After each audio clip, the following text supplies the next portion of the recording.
es tranquila, es como que querida, es suave. Mas el párroco, en 1963, entonces antes de la reforma litúrgica en la Iglesia Católica, el párroco habló para mi mamá y mi papá: no, no puede ser solamente el nombre suave, porque no es el nombre de una santa, es simplemente un adjetivo, no es nombre de santa. Y entonces el párroco decidió que tenía que ser María Suave. Bueno, por mucho tiempo eso no me gustó, porque no era el nombre que mi papá y mi mamá tenían escogido para mí. Mas después, conociendo en el camino de las comunidades de base en Brasil, en el camino de la lectura popular de la Biblia, conociendo cada vez más María, hoy que estoy con casi 58 años, estoy con mucha alegría de ser llamada María Suave, porque es María, la madre, la compañera, el camino de muchas y muchos de nosotros y nosotras, y también de mi camino. Entonces yo soy María Suave. Estoy hablando para cada uno y cada una desde Italia. Y entonces para nosotros y nosotras acá estamos llegando a la madrugada, estamos después de la medianoche, y vamos compartiendo en el medio de la noche esta experiencia bonita de tenernos María como Madre de Dios, Madre de Jesús y nuestra Madre. Estoy en Italia porque en este tiempo de pandemia estaba viajando de Brasil, de la Amazonía de Brasil, hasta la Iglesia Luterana de Suecia para la formación en lectura popular de la Biblia de las comunidades en esta tierra helada del norte, norte, norte en el mundo, y empezó la pandemia. Y entonces no fue más posible ni volver a Brasil y ni irme a Suecia, y la única cosa que fue posible fue quedarme en Italia. Y mi mamá, que está con 90 años, está muy feliz de eso, porque hacía como que 30 años que yo no estaba cerca de mi mamá por mucho tiempo. Y ahora hace un año que mi mamá me encuentra prácticamente todos los días. Y entonces para ella este tiempo pandémico es un tiempo de gracia, es un tiempo muy, muy, muy especial. Bueno, en este tiempo tan difícil de pandemia, tan difícil de pandemia, me parece de grande importancia compartir nuestra experiencia, fe y vida de Mariología, de compartir la historia, la vida junto con María, que nos permite continuar el cuidado de las relaciones de vida, porque cuidado es más importante, está más en la raíz de la vida do que sanación. Puede haber sanación solamente en la práctica cotidiana y humilde de cuidar. Entonces, estos apuntes, estas palabras surgieron de la voluntad de compartir nuestra vida, nuestro ser mujer, nuestros cuerpos y sus relaciones, nuestras heridas también, nuestros sueños, los sueños largos y ecuménicos, junto con la vida de María, sus relaciones, los relatos del Nuevo Testamento, la historia de la presencia de los femeninos en las religiones, en las tradiciones de las iglesias. En este tiempo de pandemia, de llamado antropocene, cuando alguna humanidad capitalista, extractivista, violenta, está en el asesinato de la tierra y de todos y todas los hijos y hijas de la tierra, del agua, del fuego, del aire.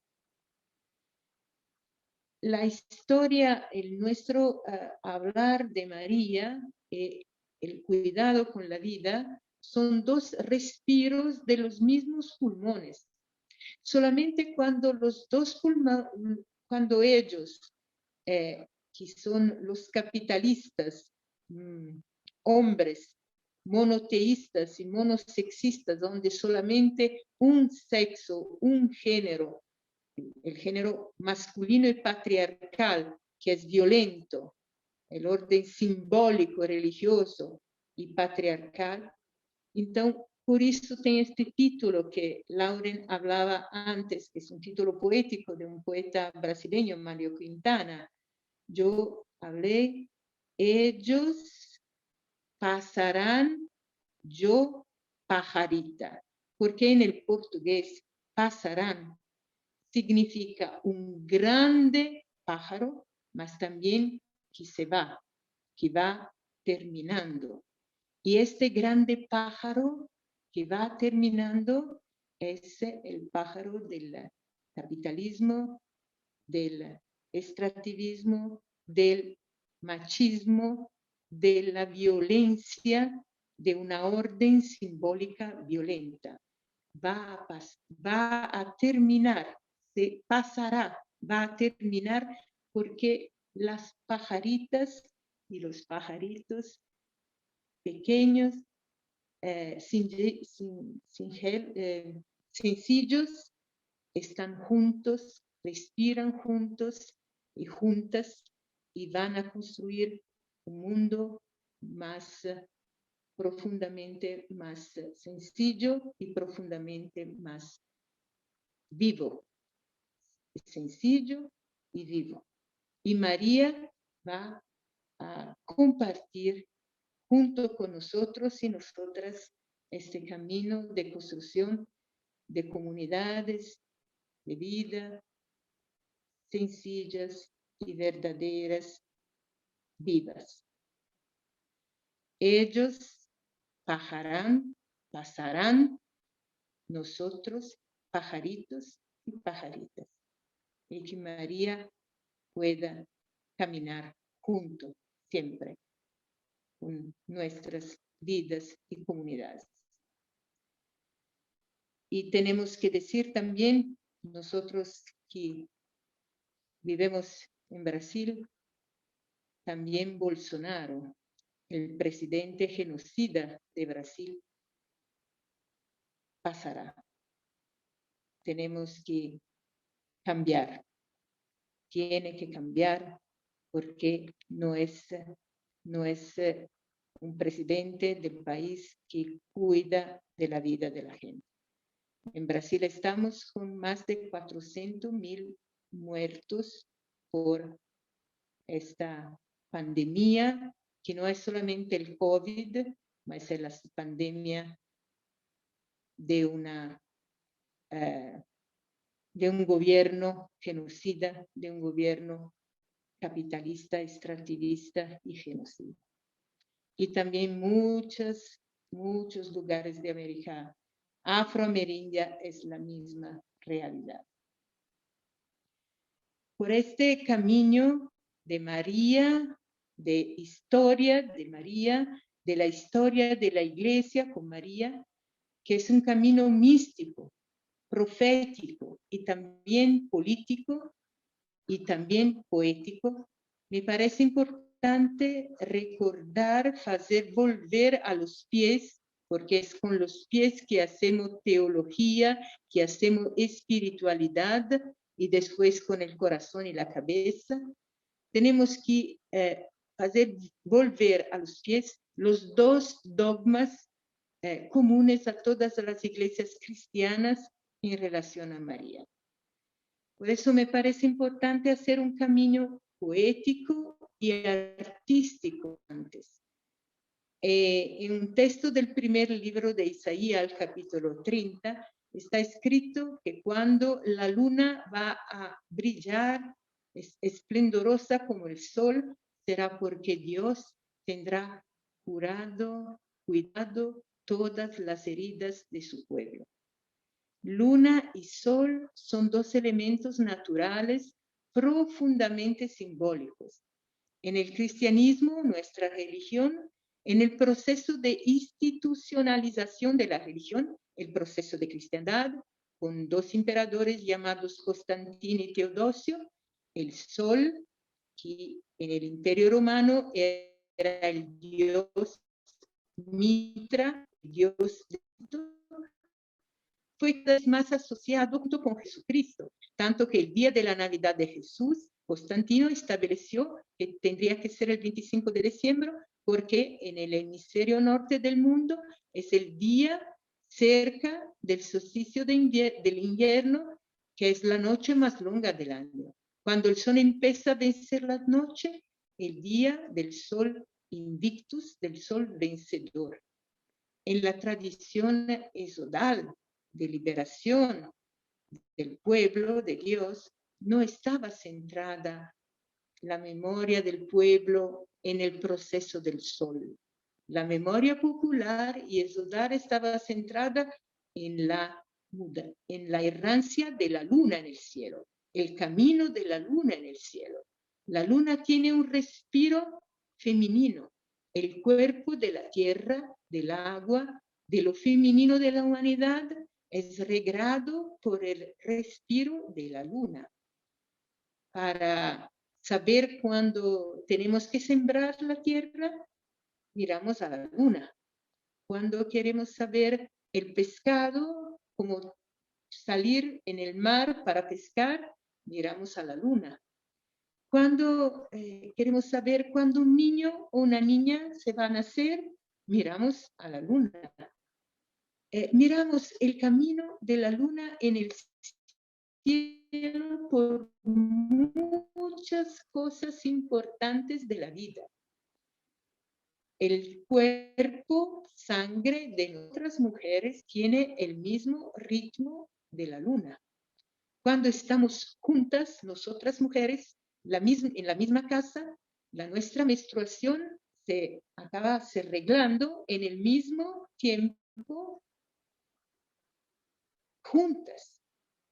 Y cuando no teníamos o no tenemos luz eléctrica en las tierras del mundo, donde el cuerpo con el sangre de nosotras mujeres no está silenciado por la luz eléctrica, la luna nos hace menstruar todas juntas y tendencialmente en el tiempo de luna llena. Las mujeres saben mucho bien de eso.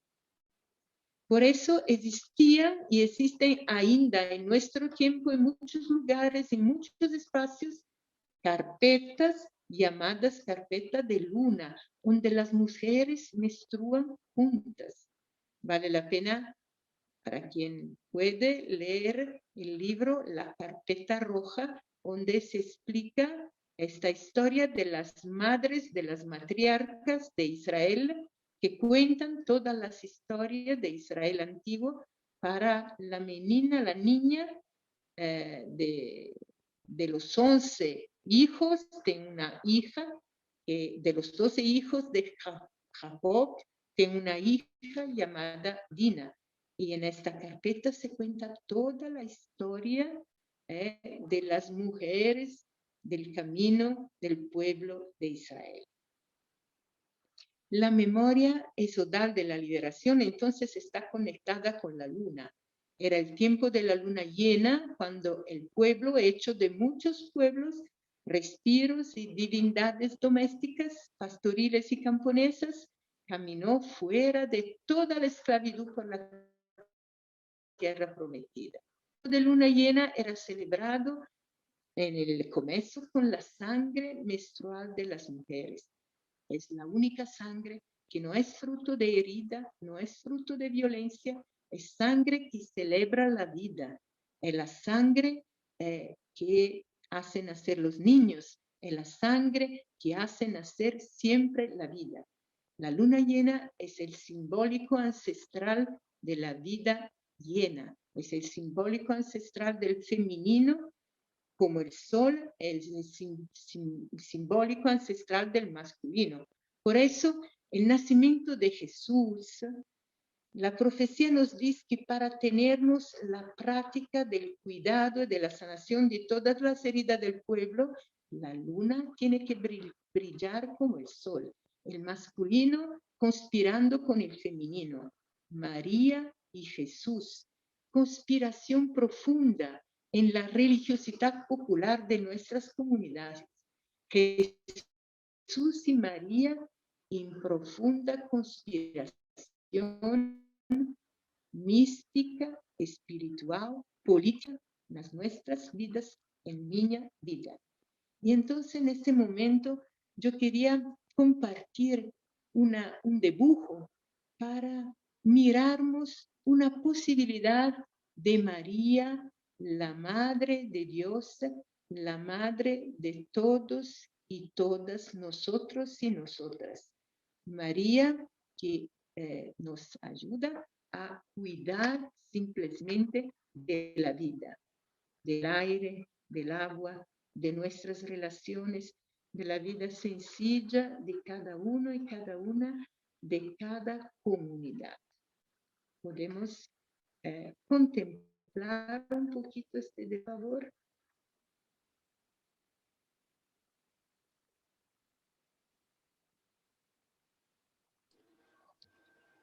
Lauren, ¿es posible? María Suave, ¿tú deseas compartir pantalla para ver el dibujo? Es Lauren que va a compartir porque yo no lo tengo. Listo, Padre Lauren.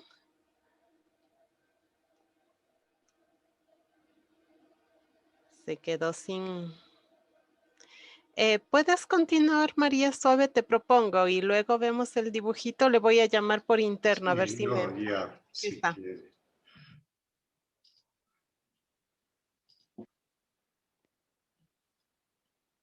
Sí.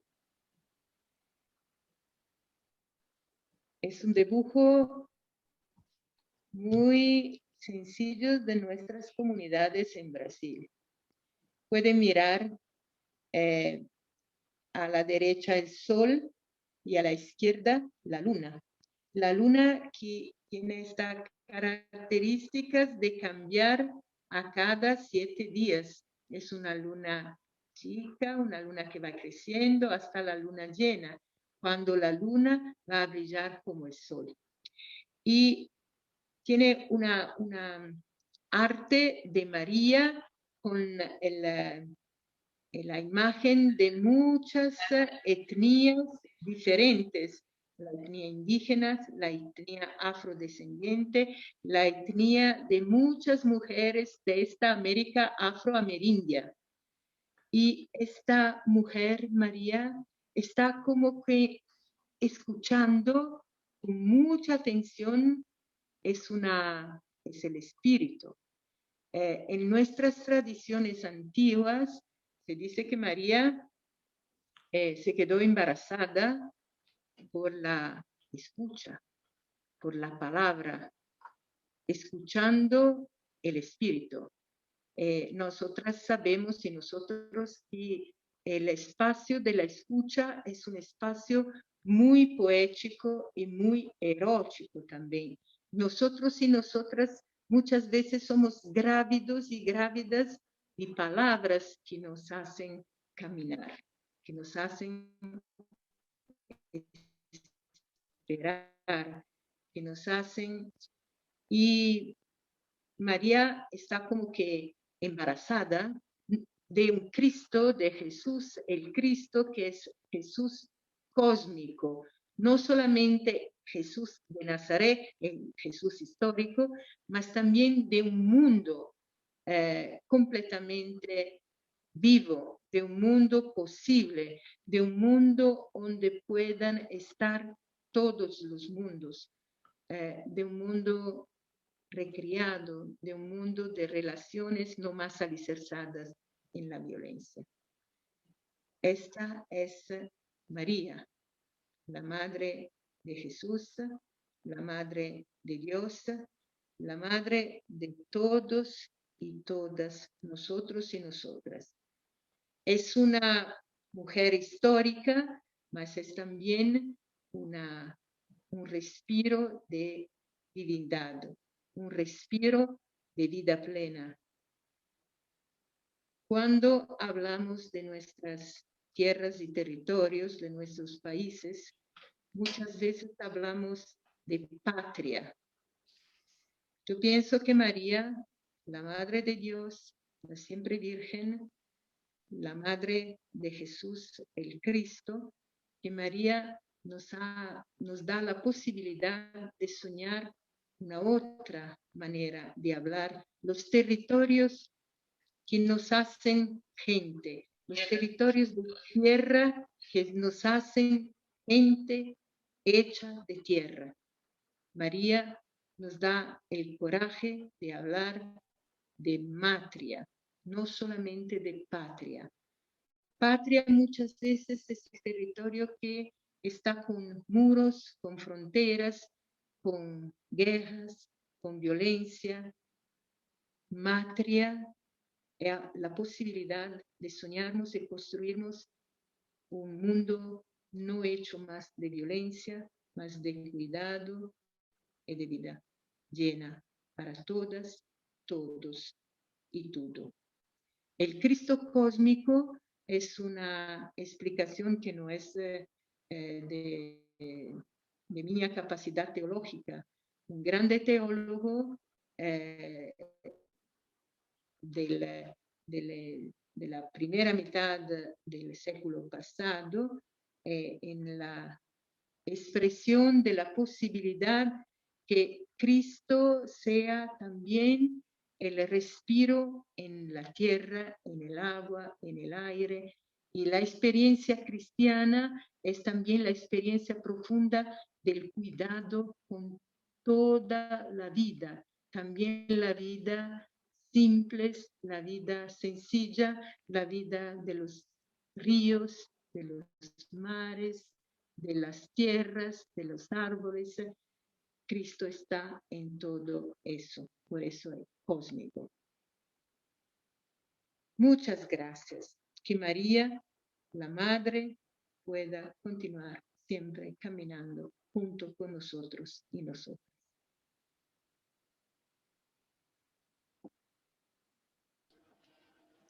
Gracias, María Suave. Padre Lauren, ¿lo tenemos? Bueno, al parecer está un tantito atendiendo a gente porque no pueden entrar algunas personas.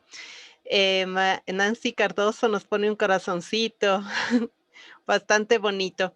Por favor, María Suave, una pregunta que está mucho en el chat, que si puedes explicarnos un poquito más a qué se refiere esto de Cristo cósmico. Sí, yo vi la pregunta y por eso hablé en cuanto estaba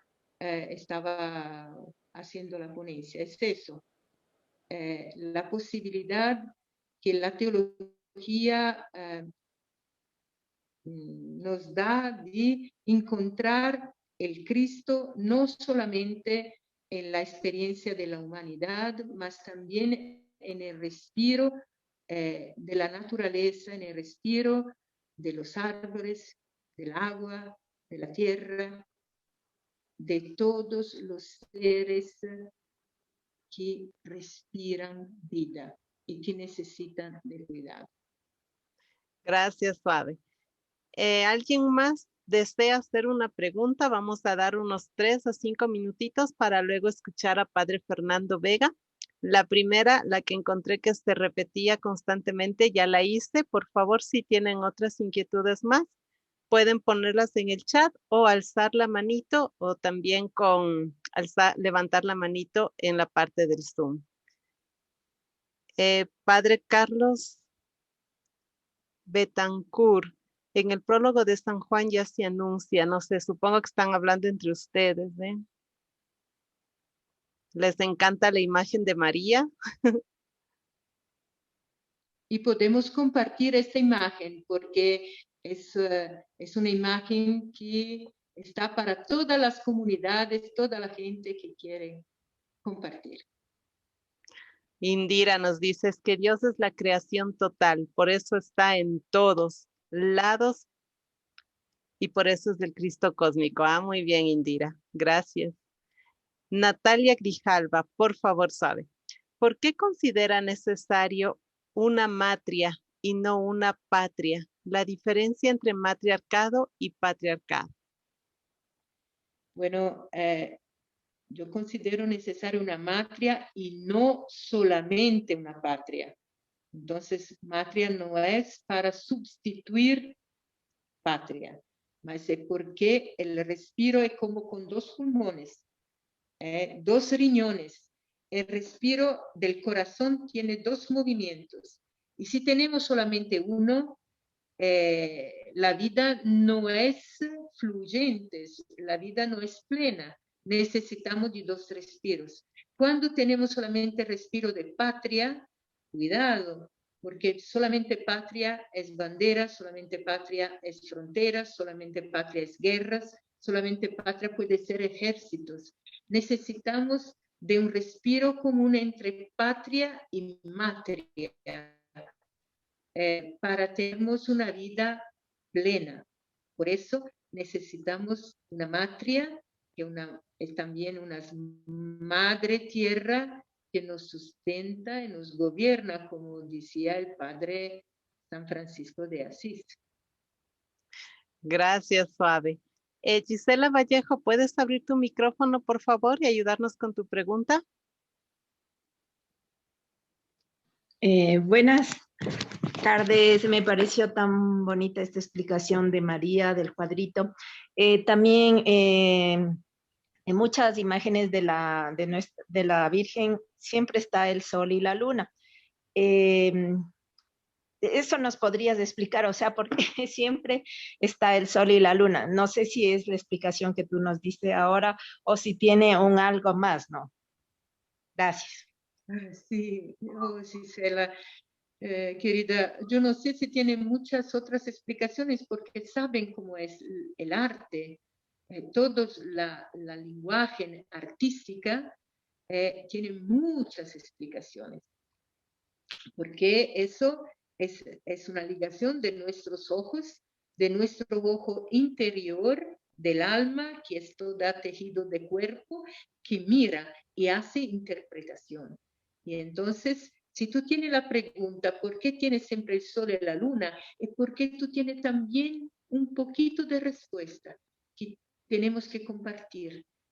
Porque puede ser que la Madre de Dios, María, es como el, el abrazo entre sol y luna, porque ella es la madre del Cristo, el sol, y ella es el cuerpo de la luna.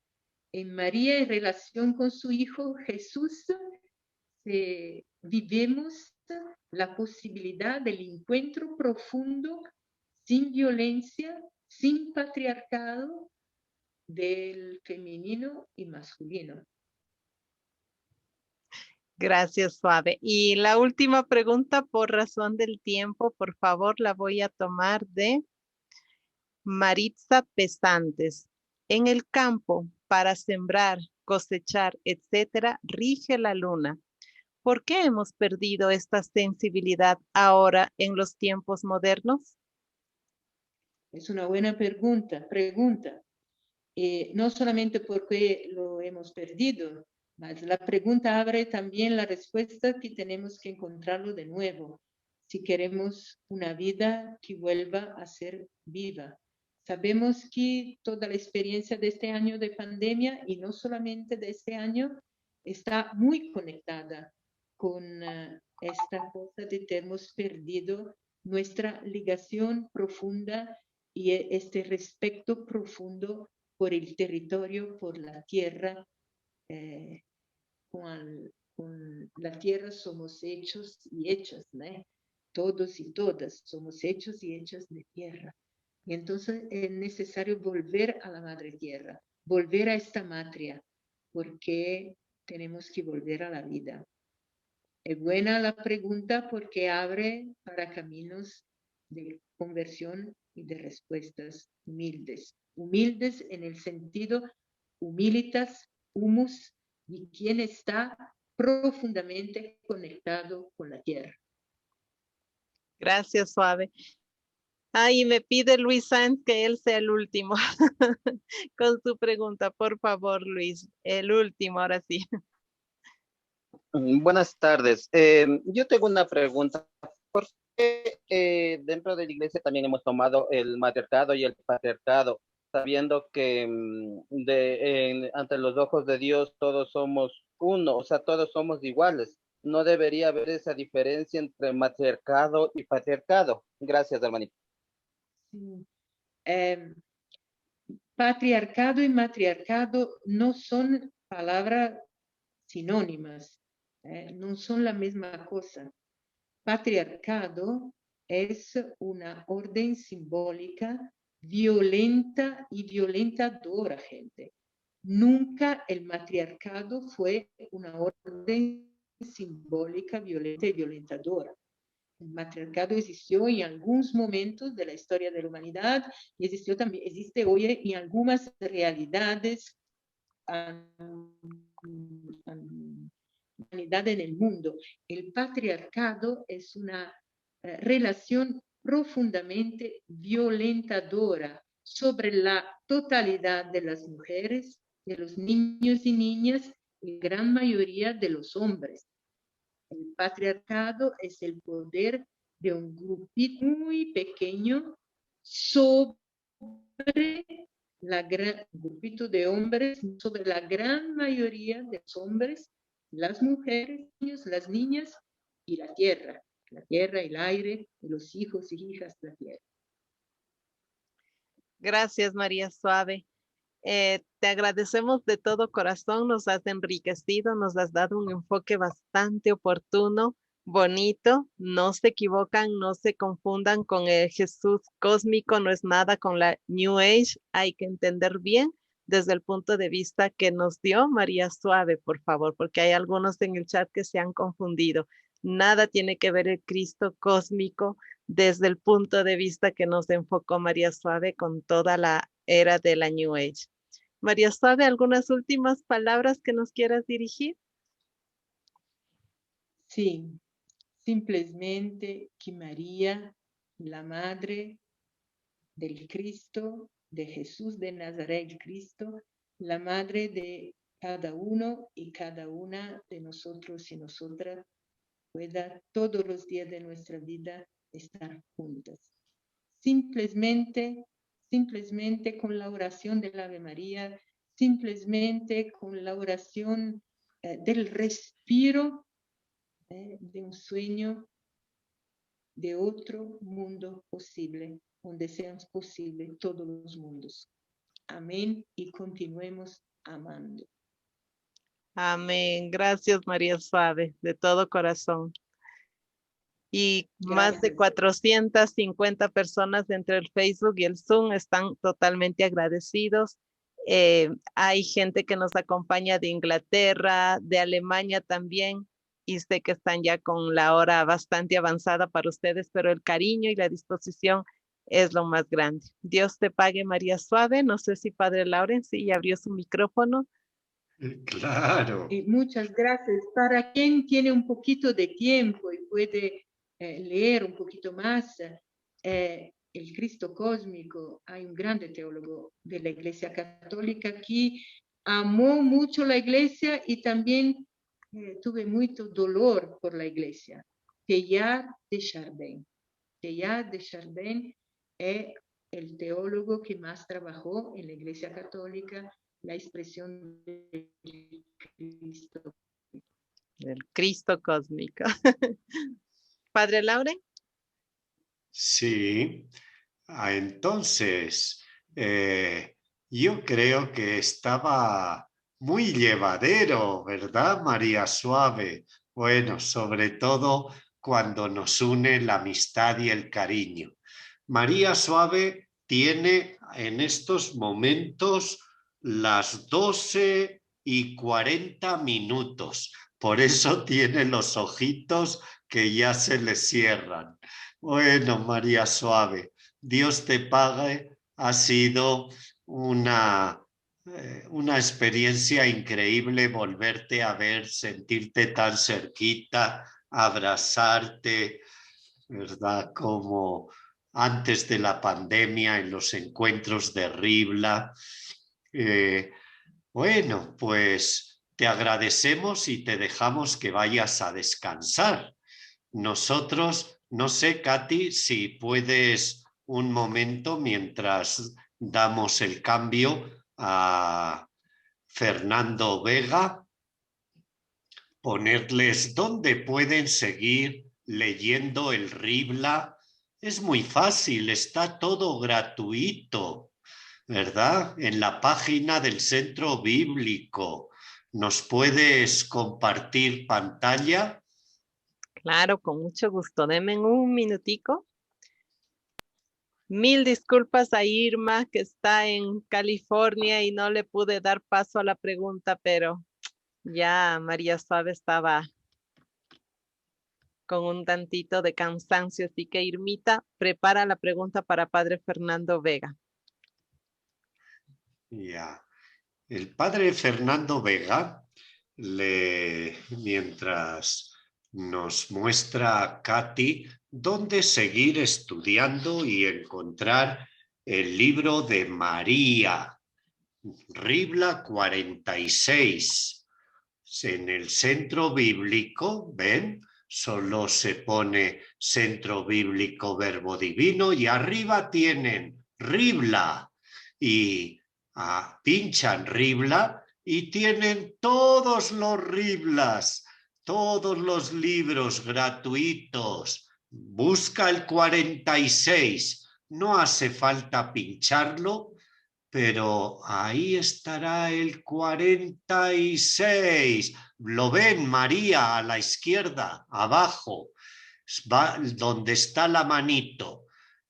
Si lo pinchan, él bajará solito a su computadora. ¿Ven qué fácil? Tenemos el privilegio de leer y estudiar todos los temas de los biblistas latinoamericanos que en perspectiva de lectura popular de la Biblia nos siguen ofreciendo. El día de hoy acaba de salir el número 83, Comunidades Alternativas, coordinado por Sandra Mansilla desde Argentina. Bueno. Muchas gracias. Katy? Solo para poner algo de Danilo Velastegui, uno de los grandes profesores, amigos, compañeros y hermano que nos acompaña, y nos dice, el Cristo cósmico no es una idea nueva, ya la mencionó, el nombre a mí se me hace difícil, Chardín, sacerdote. Teilhard de Chardin. Eso, sacerdote, teólogo y antropólogo. Y también es mencionada esta idea en el Vaticano II. Y por Dios, no olvidad las enseñanzas del apóstol Pablo, por favor. Vamos entonces ahora a dar la bienvenida al Padre Fernando Vega. Padre Lauren, ¿lo presenta o lo hago yo? Hazlo tú. Es más agradable.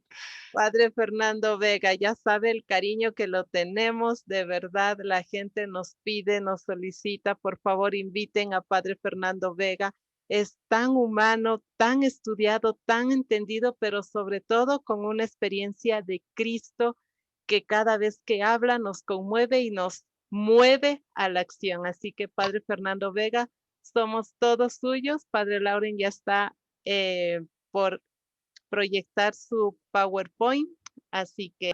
Sino en días diferentes, y por qué en cambio la Navidad cae en un día fijo, porque el calendario lunar es más libre, más móvil, ¿no? El calendario solar es más fijo. Yo diría que una cosa que quizá para que complementar y respondiendo a una inquietud de una de las personas que preguntó, es que Sol y Luna son necesarios para la agricultura, las dos cosas. Es más, cuando la luna brilla, en su plenitud es porque recibe en su plenitud la luz del sol. Y esto lo vamos a ver un poco en el estudio que vamos a hacer hoy, ¿no? Yo voy a exponerles el Evangelio de la infancia de Mateo, Mateo 1:2, Mateo 1:2, ¿no? María en el Evangelio de la infancia, Mateo 1:2. Rescatando a Mateo, digo yo, hay muchos estudios sobre María en el Evangelio de Lucas, donde María es la heroína indiscutible y no cabe duda que el Evangelio de Lucas tiene una mariología, es el padre, el fundador de la mariología, ¿no? En cambio, el Evangelio de Mateo ha sido un poco relegado, poco estudiado, porque María ahí no aparece en el Evangelio de Mateo. María y el niño apenas son mencionados, pero el gran héroe del Evangelio de Mateo es San José, es José, el patriarca San José. Entonces, fíjense ustedes que estamos tocando este tema conflictivo del patriarcado y el matriarcado, ¿no es cierto? Y a veces, yo por lo menos en los discursos de la gente no creyente, debo decir que hay mucha bronca contra el patriarcado cristiano y contra el patriarcado de la Biblia. Aquí en los discursos de nuestros políticos y agentes sociales, muchas veces parecería que hay que coger el patriarcado y hay que mandarlo a la porra, porque realmente, fíjate que María Suave nos ha dicho que hay que conjugar la patria con la matria, ¿no? Porque ambas realidades en la vida práctica están juntas, padre y madre. Esta bipolaridad del ser humano, que alguien decía, estamos llamados a ser uno, pero claro, esa unidad está rota por lo que llamamos la caída original, que pervierte las relaciones hombre-mujer, convirtiéndolas en una relación de dominación, de lucha, de confrontación y no de complementariedad. Creo que el estudio que vamos a hacer ahora, pues nos va a ayudar a superar un poco este prejuicio de que Mateo es un evangelio patriarcal y es un evangelio antifeminista, porque ahí el héroe es José y María no dice nada ni aparece realmente en primer plano, ¿no? Bueno, un poco una lectura superficial de Mateo, ¿no es cierto?, nos puede llevar a conclusiones engañosas. Ya hemos dicho, María no aparece en el relato, ocupa un rol pasivo, no habla, llevada y traída por José con el niño como si fuera una maleta. Podemos concluir, María es una mujer sometida, ¿no? José, por el contrario, es el héroe del relato, un representante del patriarcado, y concluimos que José es el genuino representante del machismo. Es una interpretación un poco peligrosa, un poco traída de los pelos cuando queremos leer la historia bíblica con los problemas y los ojos de la problemática y de los conflictos actuales, ¿no? En ese tiempo los problemas eran otros. No existía el concepto de patriarcado en este sentido pernicioso que hoy se maneja, o del matriarcado como una especie de utopía de ese otro mundo posible, ¿no? Estamos en otra época, ¿no? Entonces, para recordar un poco, el Evangelio de Mateo se escribe más o menos entre el año 70 y 80, ¿no? Justo en el momento en que se está separando la iglesia cristiana del judaísmo, de la sinagoga judía, y los cristianos están siendo perseguidos, ¿no? Sobre todo aquellos cristianos que los conocemos como judeo-cristianos, es decir, aquellos cristianos que siendo judíos creyeron que Jesús era el Mesías y habían continuado asistiendo a la sinagoga, al templo. Estos judeo-cristianos estuvieron asentados en la propia iglesia madre de Jerusalén, con Santiago como líder, etcétera, y se desarrollaron mucho en Siria. Nosotros conocemos mucho a través de San Pablo, de la expansión del cristianismo hacia Occidente, hacia Grecia, Roma, y no conocemos mucho de la expansión del cristianismo, de la evangelización hacia Oriente. Pues bien, el centro de donde parte la evangelización hacia Oriente es el territorio de Palestina y Siria, ¿no? Y conocemos poco de eso, pero nos encontramos con que el Evangelio de Mateo, aunque depende ya de la tradición de Antioquía, donde se unió también la tradición corintia de Pablo, sin embargo, hay una tradición siria muy interesante. Y ustedes saben que Mateo, en la teoría de las dos fuentes, pues bebe de Marcos y de la fuente Q, pero tiene una fuente propia, y esa fuente propia nos remite a estas comunidades cristianas judías de habla aramea, ¿no? Hablaban el arameo como Jesús y tenían otra mentalidad. Ya nuestra mentalidad católica es muy griega, muy occidentalizada, por el cuestionamiento del pensamiento occidental. Pero justo el Evangelio de Mateo, en lo que es el relato de la infancia, nos presenta una pieza arqueológica, literaria, maravillosa del cristianismo arameo, ¿no? De las comunidades llamadas de los nazoreos. Recordemos que en Hechos de los Apóstoles se dice que fue en Antioquía donde por primera vez se llamó a los seguidores de Jesús cristianos. Y se dice también que son los seguidores del camino, ¿no? Pero por aquí aparece que Jesús fue llamado Nazoreo, Nazraya.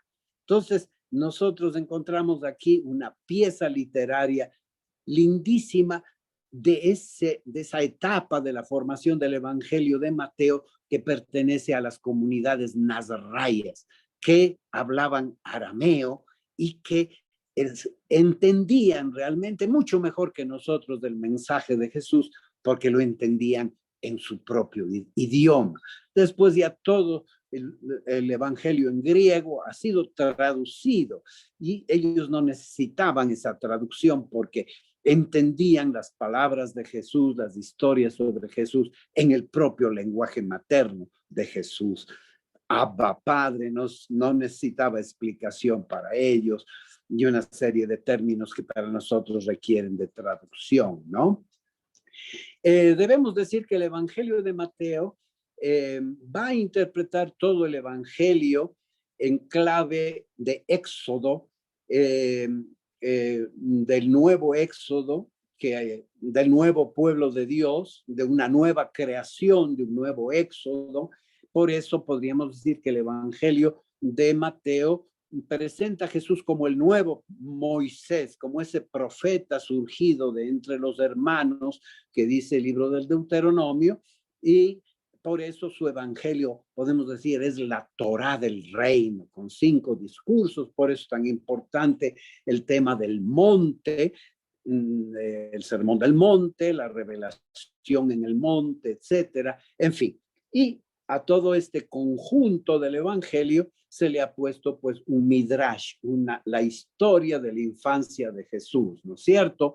Que vamos a ver que es una obertura de todo el evangelio, pero que nos remite no al propio nacimiento de Jesús, sino más bien al nacimiento de una nueva comunidad que es la iglesia, que nace de la sinagoga, pero que se desprende de la sinagoga. Es más, es condenada por la sinagoga, es expulsada de la sinagoga. Este hecho histórico que acontece allá después del año 84 está ahí inmerso, mientras la sinagoga condena a los seguidores de Jesús, a los nazoreos. En cambio, los paganos se convierten, entran en la iglesia de manera masiva. Bien, dicho estas cosas, vamos a la estructura del evangelio. El evangelio está estructurado, yo estructuro esto en 4 partes. La genealogía, donde se usa la palabra generación de Jesucristo. Las palabras son muy importantes aquí, los detalles. Vamos a ver que el diablo está en los detalles. Si lee, bueno, mucha gente ni lee las genealogías, ¿no es cierto? Una lista ahí de personas que ni nos acordamos de la Biblia. Además, son un poco forzadas las genealogías porque, por ejemplo, Mateo nos pone una genealogía de origen patriarcal y de origen regio, ¿no? Es la genealogía de los patriarcas que conecta con la genealogía de la casa de David. En cambio, Lucas nos va a presentar una genealogía más bien profética. Por lo tanto, es una creación artificial un poco. Estos evangelios de la infancia no son históricos, tienen una piedra preciosa de la historicidad, del nacimiento de Jesús, de María, pero lo demás es un poco, a ver, es como como si yo me encuentro un trocito de una olla de los incas o de cualquier cultura, y a partir de ese trocito de la olla, recreo la olla con un material nuevo, pero que le doy esa pátina, ese color antiguo. Más o menos el Midrash es así. Por eso la infancia de Jesús va a estar moldeada por la infancia de Moisés en Egipto, ¿no? Entonces, pero bueno, la genealogía, entonces, de Jesucristo, hijo de David, hijo de Abraham, hijo de María, en la línea de sucesión patriarcal real. Segundo texto, la anunciación de la concepción de Jesús a José. Nos choca. No es María la que recibe la anunciación, sino José. También José se va a tener que embarazar de Jesús de alguna manera, ¿verdad? Es una revelación en sueños. Esto nos recuerda un poco al José de Egipto también, que era un soñador. Es interesante además porque fíjense que la fe cristiana va a aparecer en el Evangelio de Mateo en medio de 2 sueños. El sueño, o un sueño en 2 revelaciones angélicas. La revelación angélica a José en sueños del nacimiento de Jesús y la revelación angélica de el ángel en el sepulcro vacío a las mujeres, ¿verdad? Entonces, son 2 revelaciones angélicas. Podemos decir que también por eso no les creyeron a las mujeres, porque las mujeres siempre andan soñando. Y en cambio, los hombres parecería que... Pero aquí vamos a tener un hombre soñador. Es interesante, ¿no? Bueno, en este pasaje de la Anunciación, José recibe un llamado y cumple ese llamado de acoger a María en su casa y a ponerle el nombre a Jesús. Luego viene el pasaje de la adoración de los magos de Oriente en Belén, guiados por una estrella. No es ni el sol ni la luna, es una estrella que en el mundo de observación de los astrólogos de aquel tiempo pertenece a una constelación que se llama de las Pléyades, que es una constelación muy importante para los astrólogos de ese tiempo. Nosotros acá en América del Sur hablaríamos más bien de alguna estrella de la Cruz del Sur, ¿no? Por lo tanto, esta estrella que guía a los magos está ubicada en el cielo del hemisferio norte, ¿no? Lejos de ser el sol deslumbrante o la luna llena, y aquí aparece esta estrella pequeña, pero importante, ¿no? Luego está el último pasaje, es la huida de la Sagrada Familia a Egipto en medio de la persecución de Herodes, ¿no es cierto?, huyen a Egipto y luego retornan y se van a vivir en Nazaret. Estas son las 4 perícopas que rápidamente voy a tratar de ir destacando qué es lo relevante de estos textos para nuestra teología, para nuestra relectura de la Biblia en clave feminista y patriarcal. Y, ¿no es cierto?, rescatando el patriarcado y rescatando el feminismo, pero bajo la luz de el texto de aquel entonces, no poniendo nuestras ideas, sino tratando de ver qué nos dice el texto. Bien, en la genealogía, si ustedes leen la Biblia, luego lo podrán hacer detenidamente, no podemos ir leyendo el texto porque no nos daría tiempo. Se narran 42 generaciones. Tenemos la cantaleta ahí de que Abraham engendró a Isaac, Isaac engendró a tal, pero solo tenemos 14 generaciones de Abraham a David, 14 generaciones desde David hasta el destierro y 14 generaciones desde el destierro hasta Cristo. Pero aquí nos encontramos con algunas sorpresas. Solo aparecen, hay 42 generaciones, pero solo aparece 41 veces el verbo engendró. Abraham engendró a Isaac, etcétera, ¿no? ¿Por qué?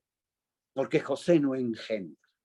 Fíjense ustedes, con qué cuidado se transmite en el relato la semilla, el esperma de Abraham, que es el esperma de la promesa. Y entonces hay un cuidado enorme en la transmisión de esta semilla de Abraham, ¿no? Ya vamos a ver que cuando a veces se atranca la semilla, vamos a ver quién interviene para salvar la semilla, ¿no? Sin embargo, cuando llega José, Dios le dice, gracias José, no te necesitamos. Y aparece María, que va a ser madre sin su intervención. José no es el padre. Qué cosa tan rara, ¿no? Y entonces aquí aparecen estas anomalías de que aparecen 5 mujeres, cuando se atranca la transmisión de la semilla del engendramiento de la genealogía de la promesa. Resulta que cuando se atranca la semilla aparecen mujeres que no entran por la puerta, sino por la ventana, de alguna manera. Son mujeres, dicen los biblistas, son mujeres irregulares. Y ahí tenemos la primera de ellas, es Tamar. Rápido la historia de Tamar. Tamar se había casado con un hijo de Judá, murió su esposo, Judá le debía dar un nuevo esposo, uno de sus otros hijos, no cumplió esa obligación de levirato, y entonces la Tamar se disfrazó de prostituta y se metió en la cama con el propio Judá y le arrancó un hijo a Judá. Y ese hijo de Tamar es el heredero de la promesa. Chúpate eso, ¿no es cierto? Por lo tanto, ahí habría, nosotros diríamos con nuestra propia, un incesto, ¿no?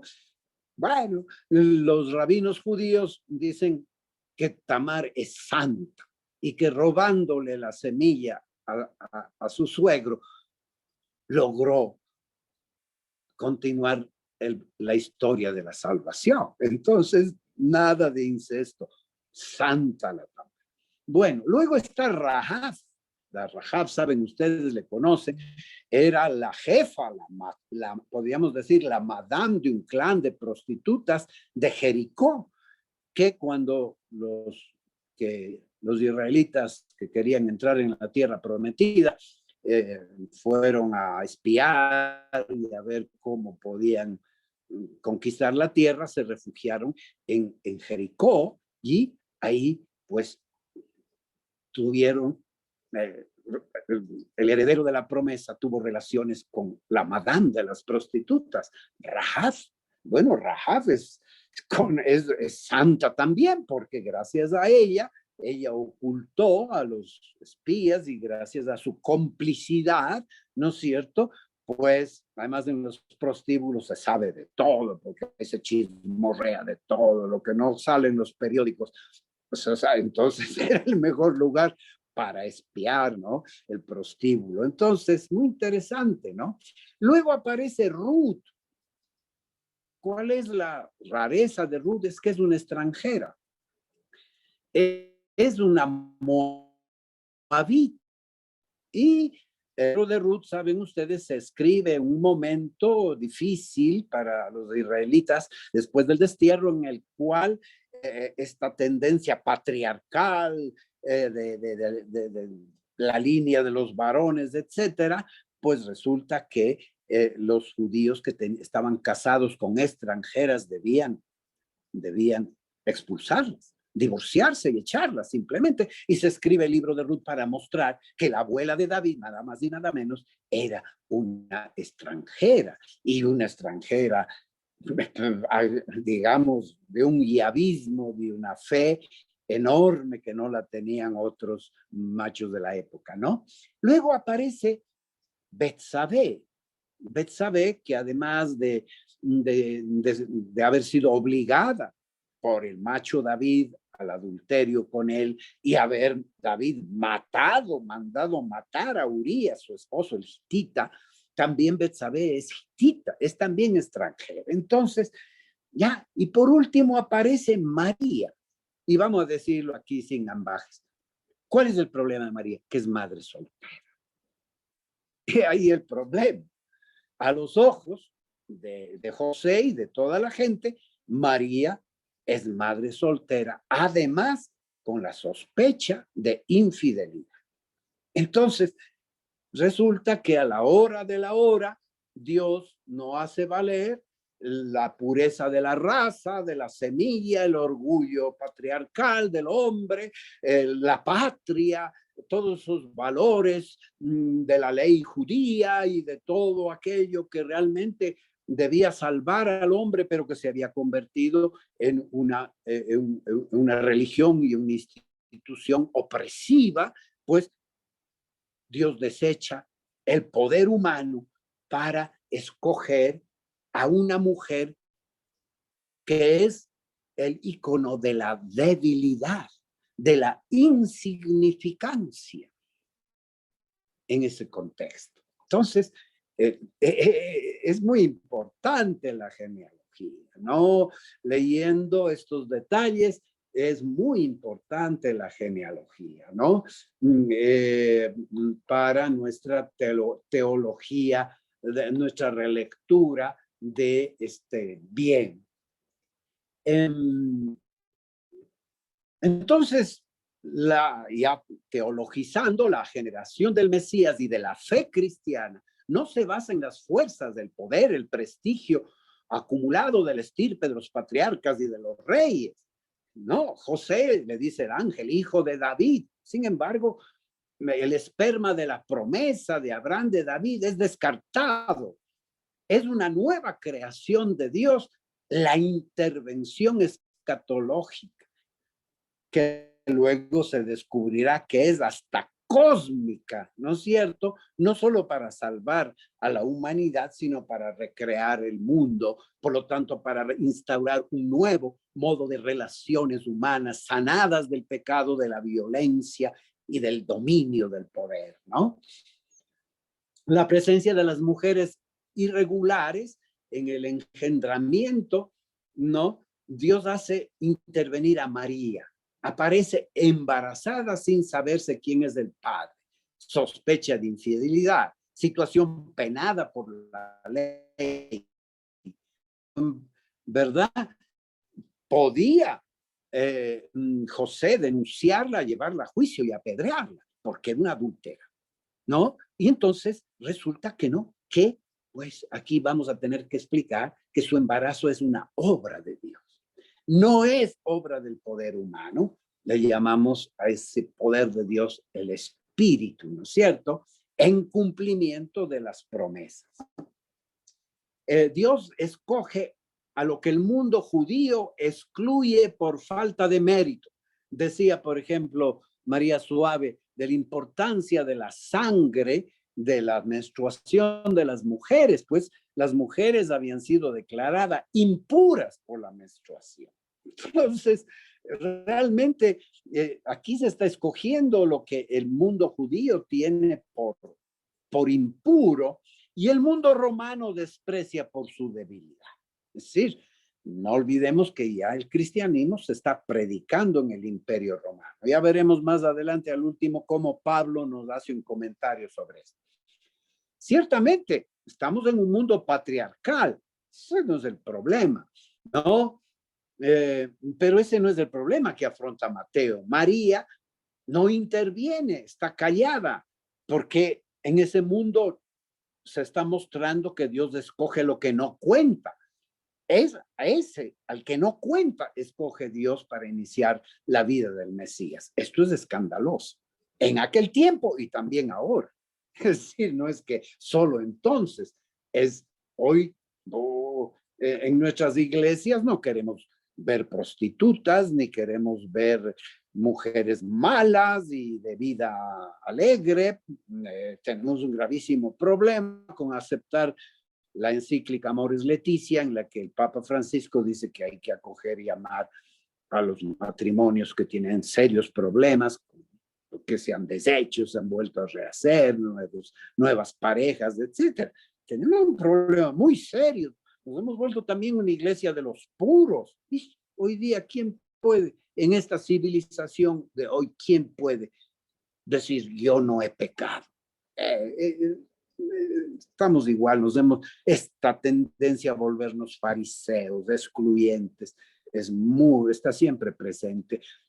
El judaísmo cayó en eso, la iglesia católica cayó en eso, las iglesias, muchas evangélicas están en eso, el mundo de la New Age está en eso, todos están en eso, ¿verdad?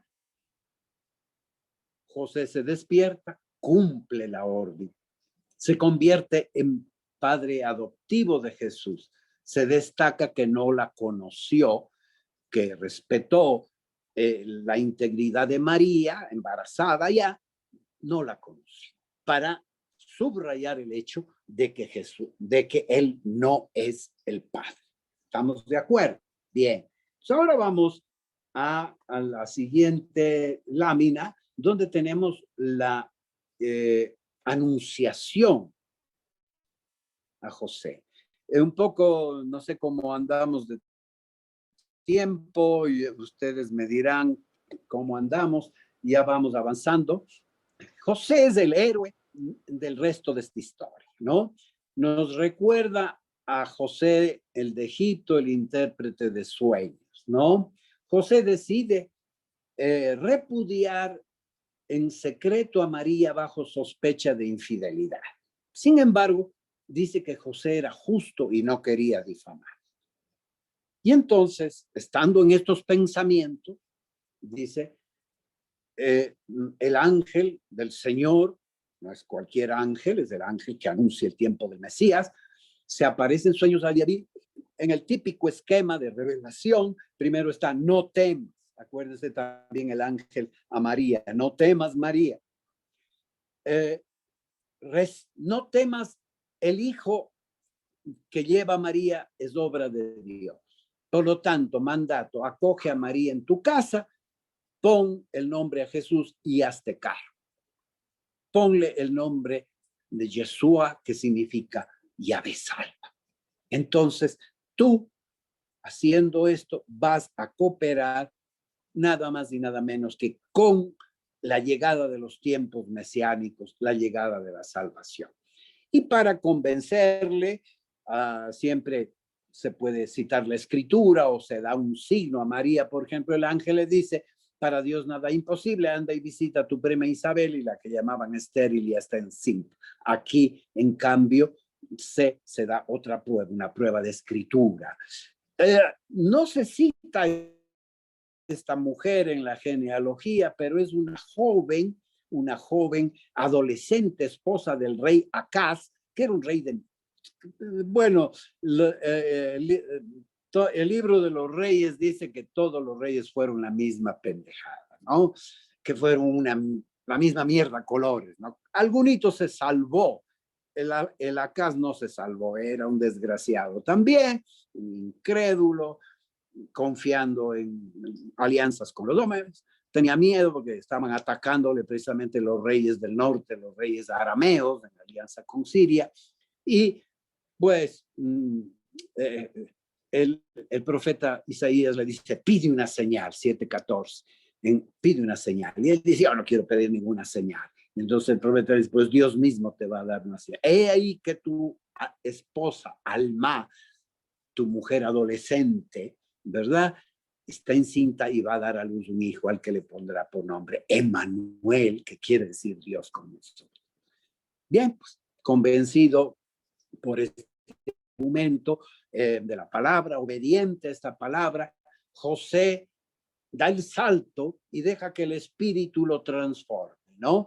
De un hombre justo, ya veremos un poco más de esto, de un hombre justo y bueno, que ya había decidido, sin ninguna revelación, tener misericordia por el amor que tenía María. No quiso llevarla a la comisaría ni denunciarla. Se tragó su orgullo de macho. Nada de esto, que ya me pusieron los cuernos y tal y cual.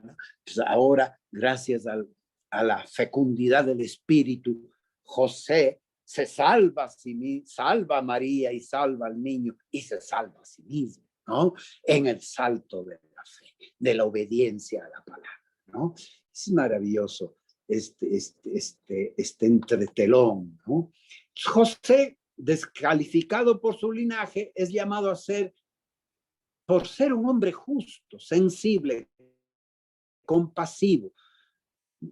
Hoy día las comisarías, los juzgados están llenos de demandas de mujeres que despotrican contra los padres de sus hijos, de padres que reniegan y niegan tener hijos y les niegan el alimento. Es pan de cada día, las violaciones, toda esta vaina, que no hay en quien confiar, que en la propia familia se violan a los niños, que se abusa de las mujeres, de las niñas, adolescentes. Es un mundo horroroso.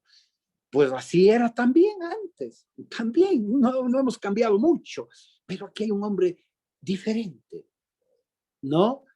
Es un hombre sensible. Hoy día diríamos que José es del modelo de las nuevas masculinidades, ¿no? Por eso la aceptación de esta revelación en sueños hace de José el primer creyente de la fe en Jesucristo, ¿verdad? También nos dirá Lucas que María es entonces la primera creyente y nos ha recordado María que María concibió escuchando la palabra, pues también José colabora con este embarazo, con esta concepción, escuchando y obedeciendo la palabra, ¿no? Engendra para la salvación de todos. José da el salto de la fe sin comprenderlo. No comprende mucho José. Acoge a María en su casa, la libra del juicio y de la maledicencia y le da su nombre, ¿no?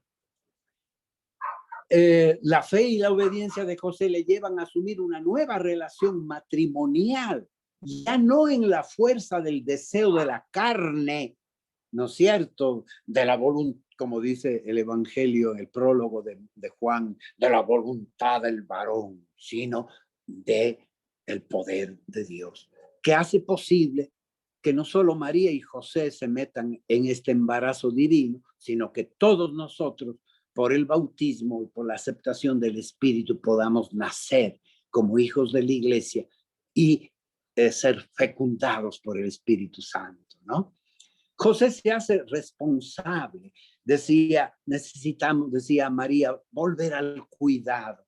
Se hace cuidador de una familia disfuncional. No puede ser más disfuncional la Sagrada Familia, con un padre que no es el padre, con una madre soltera, luego migrantes que no tienen donde caerse, muy parecidas a esas familias nuestras. ¿Cómo se salva esta familia? ¿Cómo se vuelve el prototipo de lo que puede ser una familia? No porque las cosas funcionen muy bien, porque José es, ay, María, no, es porque realmente han sido fecundados por la palabra y por el Espíritu.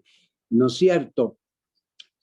Con este salto de la fe, como digo, no solo salva a José, a María y al niño, sino que él mismo se salva a sí mismo, ¿no?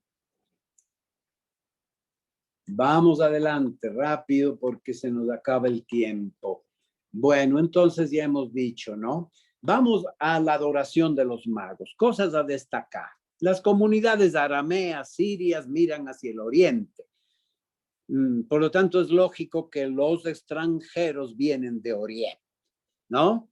Ese es su lugar de evangelización. Los magos no son reyes, son astrólogos, estudian en los cielos, es muy antiguo, para estudiar los vaticinios de los dioses y de sus consecuencias religiosas y políticas, ¿no? No sé si saben ustedes que la palabra templo proviene de un lugar abierto en el bosque para mirar el cielo y auscultar el vuelo de los pájaros para saber qué quieren los dioses, ¿no?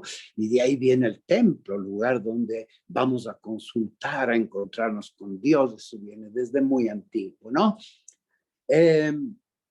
Ven una estrella ligada con la leyenda del nacimiento del rey. No sé si ustedes han visto esa película que se llama 10.000 años antes de Cristo.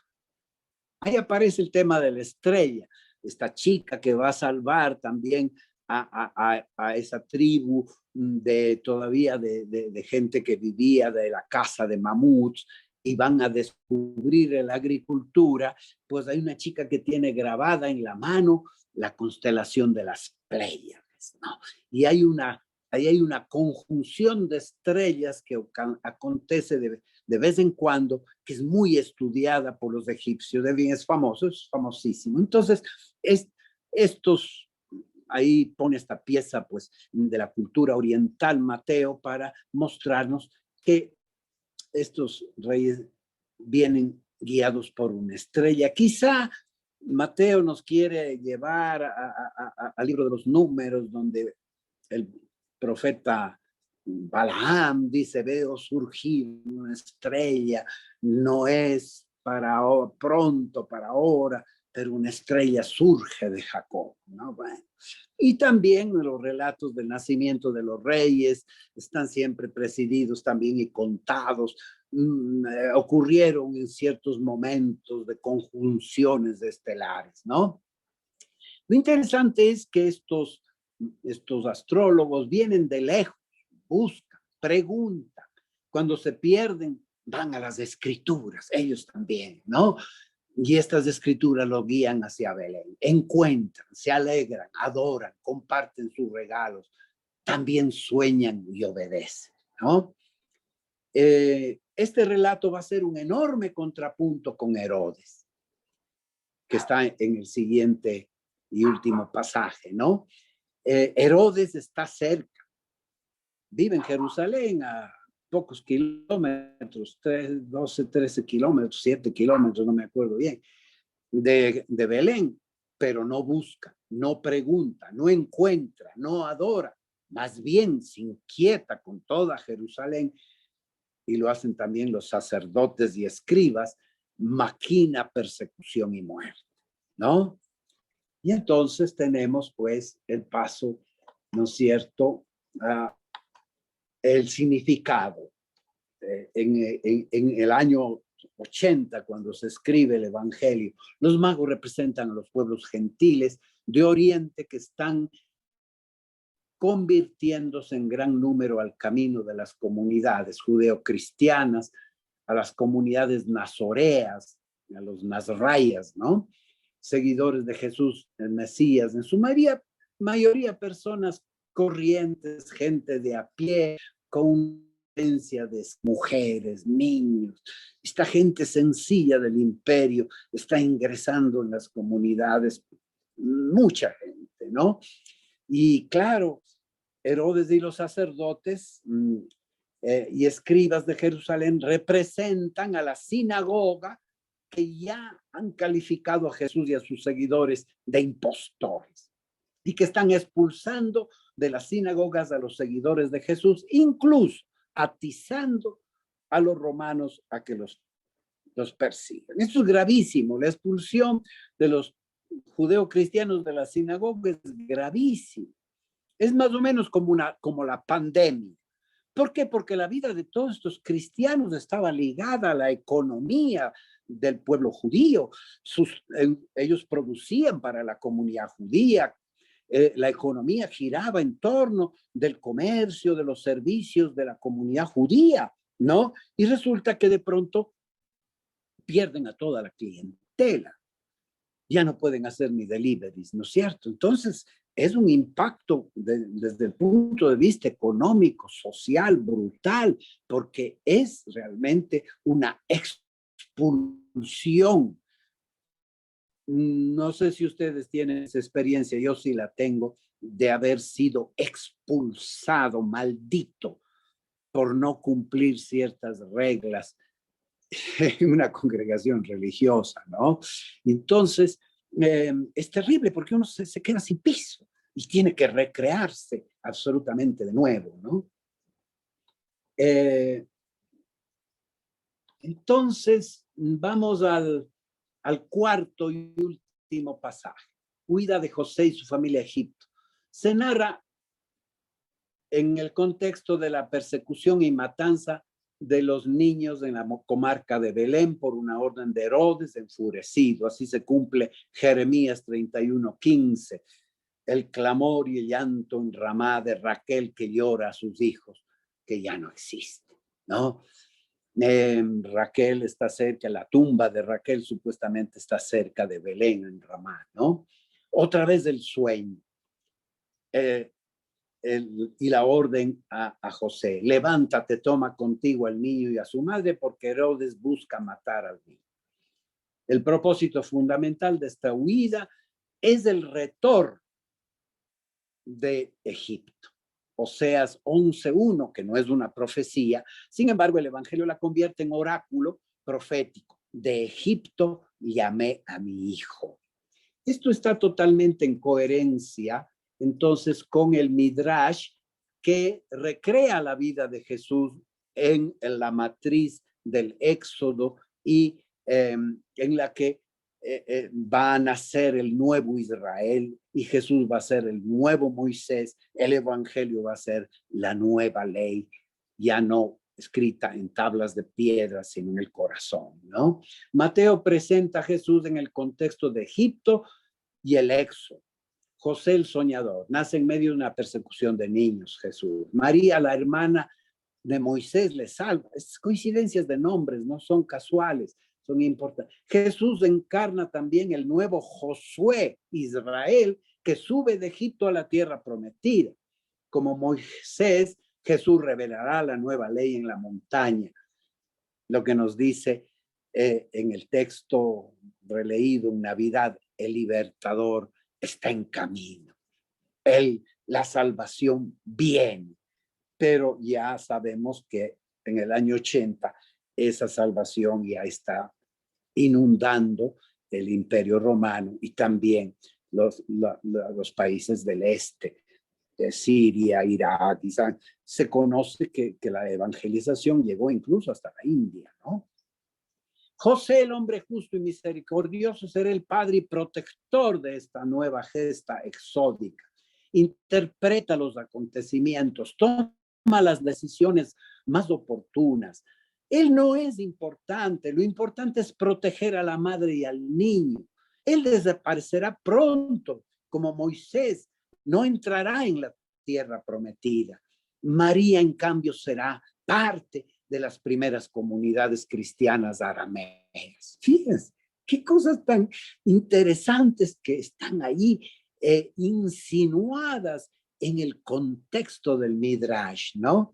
Esto es emocionante, ¿no? Es emocionante. Etapa final. Nazaret. Muerto Herodes, José, siempre cumpliendo la inspiración en sueños, retorna a Palestina con la madre y el niño, pero toma una decisión prudente, enterado de que en Judea reinaba Arquelao, cosa que es históricamente, es decir, a Herodes le sucedió su hijo Arquelao, que era más bestia todavía que su padre, ¿no? Tan o más sanguinario que él, y entonces decide retirarse a la región de Galilea y se fue a una ciudad llamada Nazaret.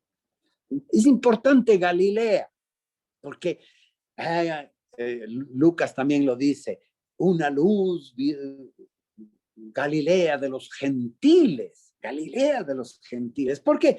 Porque el centro del poder estaba en Jerusalén, en cambio Galilea era periferia, ¿no? Gente...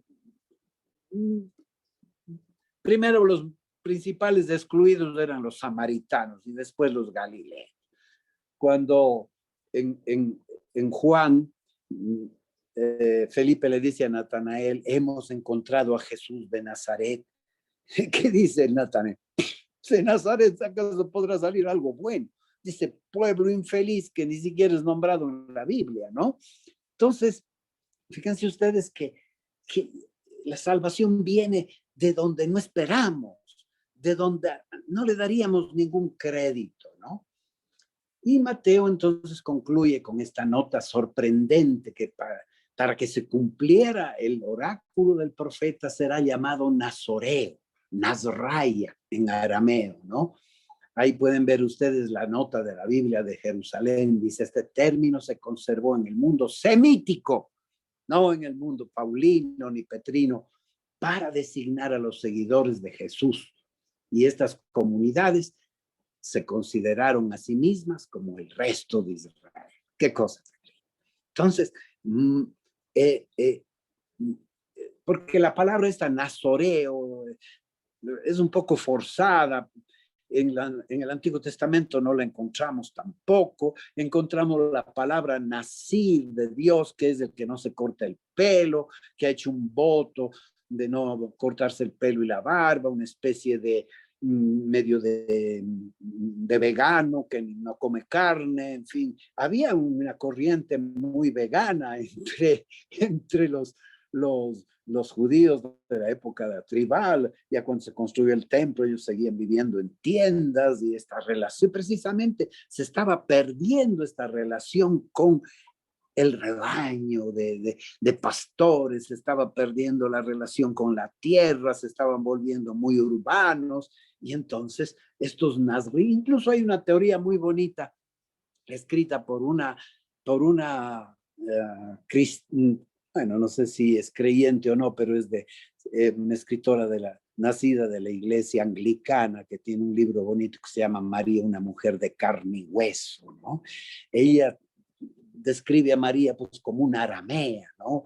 De carne y hueso, recrea su historia, su infancia ahí en medio de Galilea, en medio de las cuevas de los guerrilleros y tal, y cosa muy, muy interesante, ¿no?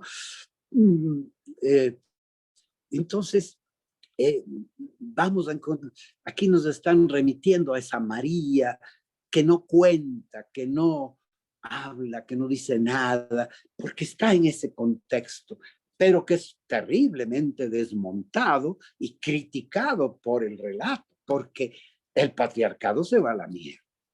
¿No es cierto? El patriarcado no sirve para el nuevo concepto, la nueva revelación de Dios, la nueva revelación de lo que es las relaciones hombre-mujer, las relaciones entre los pueblos, las razas y todas estas cosas.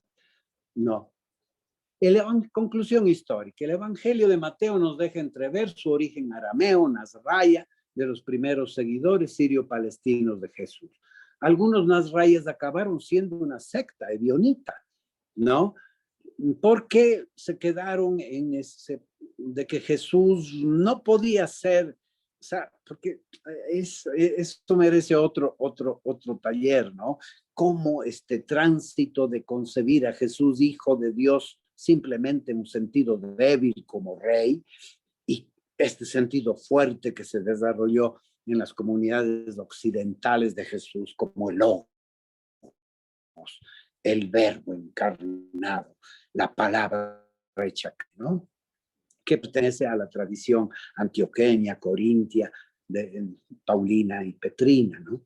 Encontramos esta maravillosa pieza de arqueología literaria en el Evangelio de la Infancia de Mateo. María fue una fiel, una cristiana nazaraya, ¿no? Terminamos con una interpretación sintética. El mensaje de Mateo: Jesús y el cristianismo es un acontecimiento inesperado en la historia de la salvación por fe y no por méritos del poder étnico, patriarcal, político, ni nada de eso. Nacimiento y resurrección son acontecimientos que no cuadran con los criterios de la historia oficial y de ningún poder. La verdad del acontecimiento ha sido revelada por una relectura en clave cristológica, de Cristo sufriente y muriente, de las profecías del Antiguo Testamento. Fiel a su forma de actuar, Dios se vale de la debilidad humana, de lo que no cuenta. Esto es escandaloso y desconcertante, tanto para el mundo judío como para el mundo romano, desde el nacimiento hasta la cruz. Piedra de tropiezo para los sabios y poderosos, pero salvación para los humildes, ¿no? Y aquí tenemos entonces un comentario que ahora entendemos un poco, porque Pablo, acuérdense ustedes que fue bautizado en Damasco. Damasco está en Siria. Pablo, en su origen primigenio, fue evangelizado por los nazrayas. Y entonces, una de las cosas que Pablo se ha aferrado es a esto que nos cuenta en Primera de Corintios, porque nosotros predicamos a un Cristo crucificado. Escándalo para los judíos, necedad para los gentiles, pero sabiduría de Dios para todos los creyentes, porque la necedad divina es más sabia que la sabiduría de los hombres, y la debilidad divina más fuerte que la fuerza de los hombres. Miren, hermanos, quienes han sido llamados. No hay muchos sabios, ni muchos poderosos, ni muchos nobles. Ha escogido Dios lo necio del mundo para confundir a los sabios, lo débil del mundo para confundir a los fuertes, lo plebeyo y despreciable ha escogido Dios para reducir a nada lo que es, para que nadie se gloríe, nadie saque pecho diciendo aquí estoy yo y soy el autor. No, no, aquí lo importante es abrirse, abrir el corazón al espíritu, ¿no? Entonces, las nociones modernas de machismo y feminismo son ajenas a las preocupaciones del Evangelio de Mateo. Mateo nos hace ver que la lucha es mucho más allá, es integral. De nada sirve pelear por los derechos de las mujeres mientras los niños están muriendo en las calles, en las plazas, en los barrios, porque son chicos, son varones, y ya son parte del paisaje. Todos los días nos asustamos de que se han asesinado 70 personas en las cárceles. Joroba, si sumas todos los muertos diarios en las calles de Guayaquil, suman mucho más de 70 personas en un par de meses, ¿no?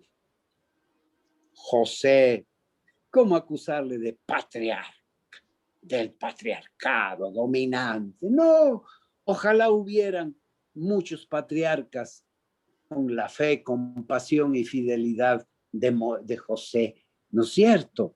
Estos hombres silenciosos, que los hay, pero que están invisibilizados también.